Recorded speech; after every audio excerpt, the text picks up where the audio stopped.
Hi friends, উদয়মৌ ব্লগসে তোমাদের সবাইকে welcome জানাচ্ছি। যদিও আমি ভয়েস ওভার দিচ্ছি, কারণ কি তোমরা প্রত্যেকেই জেনে গিয়েছো এতক্ষণে যে আমি ওয়েলকাম টু সুতপাস ওয়ার্ল্ডের সুতপাদির মিট আপ অনুষ্ঠানে গিয়েছিলাম। তো যেহেতু এই চ্যানেলটা আমার ব্লগ ভিডিওর চ্যানেল, সেই জন্য এই চ্যানেলে কোনো রকম কোনো কন্ট্রোভার্সিয়াল ভিডিও আমি আপলোড করব না। কিন্তু সুতপাদির মিট আপে যেতে তো কলকাতায় গিয়েছি, তো যাতায়াতের পথটুকু বা কলকাতায় গিয়ে সুতপাদির মিট আপে জয়েন করার আগে পরে আমি এবং প্যাশন উইথ মুন চ্যানেলের মুন্দি ঠিক কী করেছি বা কিভাবে কি কাটিয়েছি সেইগুলোই তোমাদের সাথে এই চ্যানেল থেকে শেয়ার করব। ঠিক আছে? তো তোমরা দেখতেই পেলে আমাকে এবং আমার হাজব্যান্ডকে। আমরা এখন টোটো করে চলেছি কোথায় জানো তো?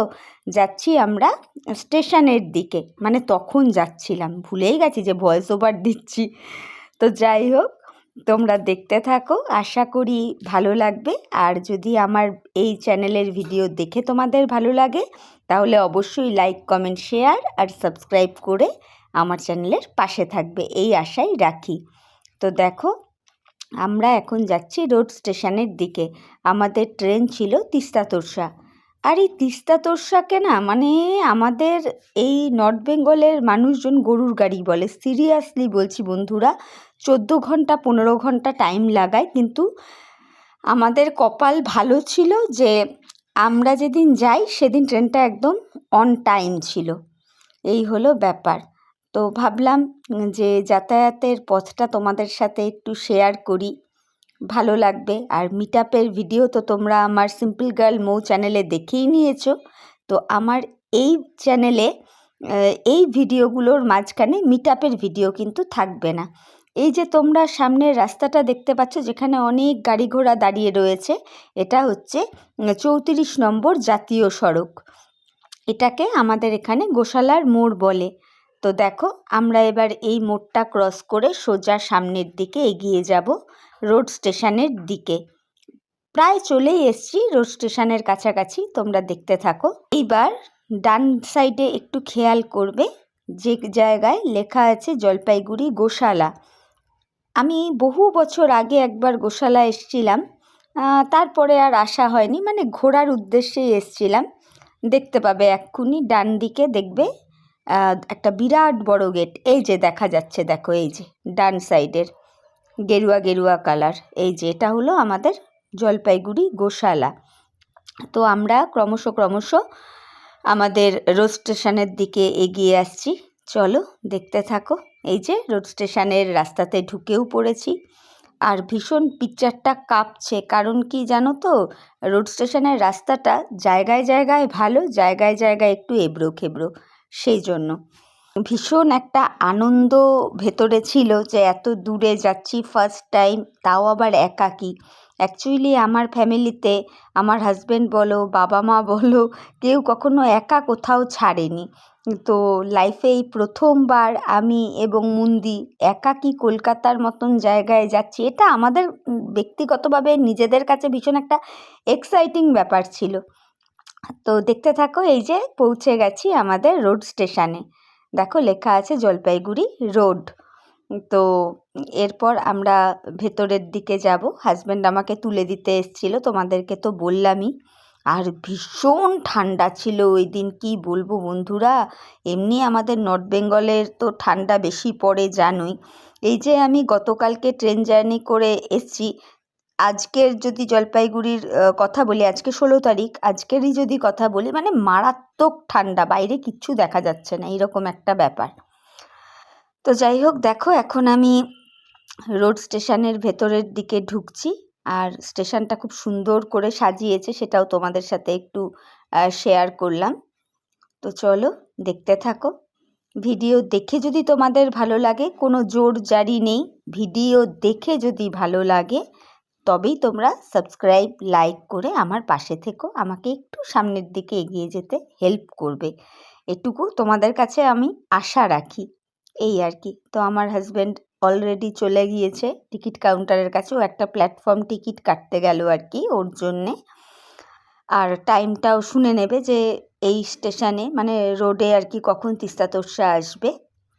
আর আমি সেই ফাঁকে তোমাদেরকে একটু চতুর্দিকটা ঘুরিয়ে দেখালাম। তো টিকিট কেটে আমরা প্ল্যাটফর্মে চলে এসেছি। দেখো তখন ঘড়িতে বেজেছিল 14:27, মানে 2:27। এবার আমাদের অ্যানাউন্সমেন্ট মানে আমাদের গাড়ির অ্যানাউন্সমেন্ট তখনও হয়নি, ওই জন্য একটু হাঁটা চলা ঘোরাঘুরি করছিলাম। আর দেখতে পেলাম একটা লোকাল ট্রেন, হ্যাঁ এটা লোকাল ট্রেনই হবে আই থিঙ্ক, অতটা ঠিক মনে নেই, একটা লোকাল ট্রেন আসছিল। তো ভাবলাম সেটাও তোমাদের সাথে একটু শেয়ার করি। কি সুন্দর লাগে দূর থেকে দেখতে, তাই না? অনেক দিন পর স্টেশনে এলাম। আমি মানে বিগত 4 বছর হলো ট্রেনে চাপিনি, সিরিয়াসলি 4 বছর হয়ে গেল। তো এইবার আমাদের ট্রেন আসছে, আমরা যে তিস্তা তোরসায় যাব। তো দেখো আমাদের গাড়ি ঢুকছে, ওই জন্য আমরা আমাদের নির্দিষ্ট জায়গায় অলরেডি দাঁড়িয়ে পড়েছি। আর খুব একটা এক্সাইটমেন্টও কাজ করছিল, আবার ভেতর ভেতর একটু ভয়ও লাগছিল। কিসের ভয় বলো তো? একাকী যেহেতু জার্নি করছি, নিজেদেরও একটু টেনশন হচ্ছিল, প্লাস ফ্যামিলির কথাটাও চিন্তা করছিলাম যে তারাও একটু চিন্তায় থাকবে, যে যতক্ষণ না আমরা দুটো মানুষ ঘরের মানুষ ঘরে ফিরছি, এই আর কি। তো দেখো আমাদের গাড়ি ঢুকছে, আর তোমরা সাইডটা দেখে আশা করি বুঝতে পারছো কতটা কুয়াশা ছিল। সিরিয়াসলি এত ঠান্ডা কুয়াশা কি বলবো তোমাদেরকে। আর তো অলরেডি আমাদের গাড়ি ঢুকে গেছে, আর মুন্দি একদমই গাড়ির সামনেটা করেই ছিল আর কি, মানে গেটের সামনেটা করে, যাতে আমার বুঝতে কোনো অসুবিধা না হয়। আমাদের S1-এ পড়েছিল সিট। তো আজকে মুন্দি গেল বলেই আমার যাওয়াটা হলো। সত্যি কথা বলছি, এই মানুষটাকে আমি কোনো দিন ভুলবো না, যেভাবে আমাকে অনুপ্রেরণা জুগিয়েছে, না মৌ তুই পারবি, তুই চল, তুই গেলেই আমার যাওয়া হবে আর আমি গেলে তোর যাওয়া হবে। এই যে বিষয়টা সত্যি আমাকে অনেকটা ধাপ এগিয়ে দিয়েছিল মনের দিক থেকে, যে না চলি। তো দেখো আমরা ট্রেনে উঠে পড়েছি, আর মুন্দিকেও দেখিয়ে দিলাম। এবার আমি আর মুন্দি চলেছি সুতোপাদির মিটআপে। হিপ হিপ হুররে, ভীষণ আনন্দ হচ্ছিল। সেই কথাই আমি তোমাদেরকে বলছিলাম। এত পাশে কথাবার্তা হচ্ছিল না, যার জন্য বাধ্য হয়েছি মানে সাউন্ডটাকে মিউট করে দিতে আর কি। আর আরও একটা সুবিধা হয়েছিল কি, আমাদের এই কোচটাতে প্রচুর মায়াপুর নবদ্বীপ ধামে যাবে সেই রকম মানুষজনও উঠেছিল। তো কীর্তন শুনতে মানে ঠাকুরের নাম গান শুনতে আমাদের এই জার্নিটা কিন্তু দুর্দান্ত জার্নি হয়েছে। তো দেখো একটু সাইট সিনগুলো তোমাদের সাথে শেয়ার করি, এই আর কি। আর এই ভিডিওটা মূলত আমার এই ট্রেন জার্নি নিয়েই আছে, তোমরা অবশ্যই দেখো। আর এই যে বললাম না মায়াপুরে যাবে বলে কিছু প্যাসেঞ্জার উঠেছিল, এই যে ওনাদেরকেই দেখালাম। এই যে মুন্দি আবার কথা বলছে তাদের সাথে। তো দেখো সাইট সিনগুলো, আর এই কত সুন্দর লাগছে সাইডগুলো দেখতে, পুরো কুয়াশা কিন্তু সবুজে সবুজ, দেখেও শান্তি, চোখের শান্তি। আশা করি তোমাদেরও ভালো লাগছে দেখতে। তো খুব এনজয় করে গিয়েছি আমরা। আমি তো তবুও 2টোর সময় 2:30 ধরতে পারো গেছি। এই যে বেলাকোপা ঢুকে গেল এখন, দেখতে পেলে তোমরা। তো যেটা বলছিলাম, আমি তো প্রায় ধরো ওই 2:30-2:30টার দিকে গাড়িতে উঠেছি। আমি বাড়ি থেকে ভাত খেয়েই এসছিলাম, তবে মুন্দিকে অনেক সকাল বেরোতে হয়েছে। মুন্দি ময়নাগুড়ি থেকে গাড়িতে উঠেছিল, তো মুন্দি ট্রেনেই দুপুরের লাঞ্চটা করে নিল, এই আর কি। তো ক্রমশ এবার বিকাল হয়ে আসছে। তো এখন আমরা এনজিপিতে পৌঁছে গেছি। এটা কিন্তু এনজিপি স্টেশন, নিউ জলপাইগুড়ি। অনেকেই এই নিউ জলপাইগুড়ি আর জলপাইগুড়িটাকে গন্ডগোল করে ফেলে। না, নিউ জলপাইগুড়ি হচ্ছে নিউ জলপাইগুড়ি, আর জলপাইগুড়ি হচ্ছে জলপাইগুড়ি, ঠিক আছে। আর ওই যে পাশে দেখতে পাচ্ছ রাজধানী এক্সপ্রেস দাঁড়িয়ে রয়েছে। খুব মজা করে আমরা গিয়েছি সিরিয়াসলি। তো আবার একটু তোমাদের সামনে আমার মুখশ্রীটা একটু দেখিয়ে দিলাম। তো এখন একটু সন্ধ্যা সন্ধ্যা হয়ে গেছে, আমরা যে যার মতন বসে আছি দেখতে পাচ্ছ, আর ওনারা শুয়েও পড়েছে, যেহেতু ওনাদের মানে নামতে হবে প্রায় রাত্রি 2:30 নবদ্বীপ, তো যার জন্য ওনারা শুয়ে পড়েছে। তো বেশ মজা করে করে আমরা গেছি, গল্প গুজব করতে করতে, খাওয়া দাওয়া করতে করতে।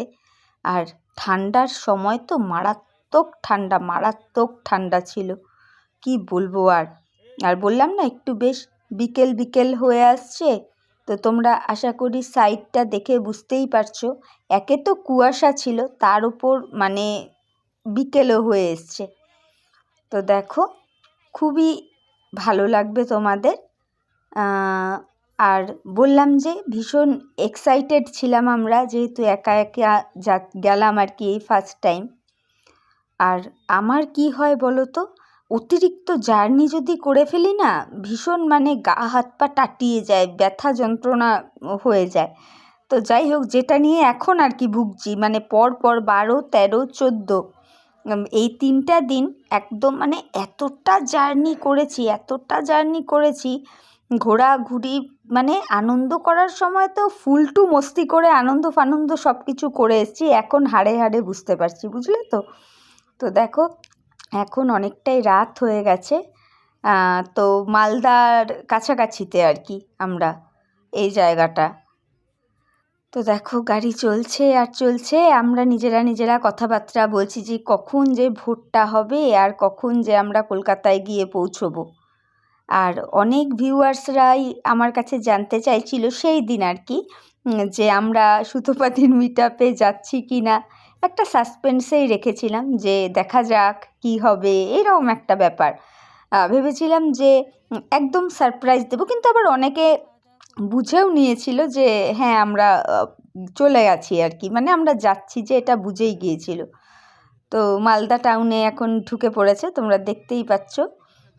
এখান থেকে আমরা রাতের খাবারটা নিয়েছিলাম। তো দেখো সকালবেলা এই যে আমরা নেমে পড়েছি শিয়ালদাতে। এবার এখান থেকে আমরা যাব দক্ষিণেশ্বর। এবার আমরা টিকিট কাউন্টারের দিকে যাচ্ছি।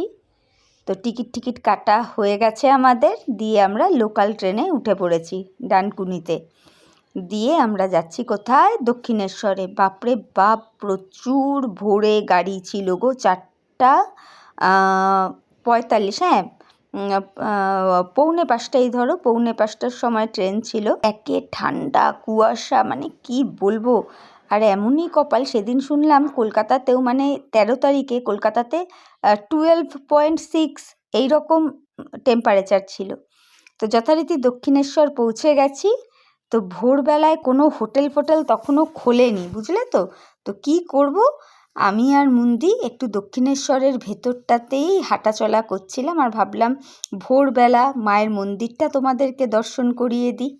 তো যথারীতি 2 ঘন্টা ওইখানে কাটিয়ে, মানে দক্ষিণেশ্বরে কাটিয়ে দেন আমরা হোটেল পেয়েছি। এবার আমরা হোটেলটা তোমাদেরকে একটু ঘুরিয়ে দেখাই। খুবই সুন্দর হোটেলটা আমরা পেয়েছি, ভীষণই সুন্দর। যদিও রেঞ্জ একটু বেশি, কিন্তু তবুও ঠিক আছে, রেঞ্জটা কত সেটা আর বললাম না। তো এখন আমি আর মুন্দি একটু রেস্ট করছিলাম, রেস্ট আর কি, জাস্ট একটু এই পাশ ওপাশ করা, কারণ তারপরেই আমরা আবার বেরিয়ে পড়েছিলাম ঘুরতে। তো সেগুলোও তোমাদের সাথে শেয়ার করব। দেখো কি অবস্থা, এসে কোনো রকম ট্রেনের জামা কাপড় রেখে আগে বিছানায় শুয়ে পড়েছি, মানে ড্রেসটুকু চেঞ্জ করে।